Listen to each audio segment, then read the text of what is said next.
Hey everybody, we're here with William. This is his King Super 20 Silver Sonic. Look at that, silver bell, the King Super 20. And he has the engraved key cups, old classic King key cups. Oh man, look at this. This is a great old vintage horn. Man.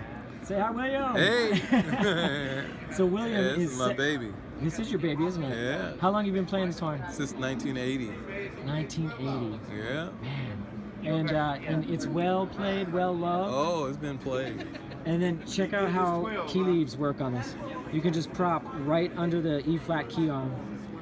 Just scoop under that. It's real fast and easy. And then you can just scoop under the C sharp key arm. And by doing that, the pads are open to dry clean. They don't touch the leather. Yeah, you don't get that gunk. Yeah. None of the gunk growing on the pads or rotting onto the tone holes. Wow. It's just, it is what it is, you know, leave it open to dry clean, just like the other pads that don't stick, because they're open.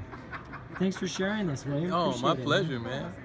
I wish you had this 10 years ago. I saved a lot of pads and a lot of, especially that D sharp key. It's just, everything collects there, so that's a beautiful thing.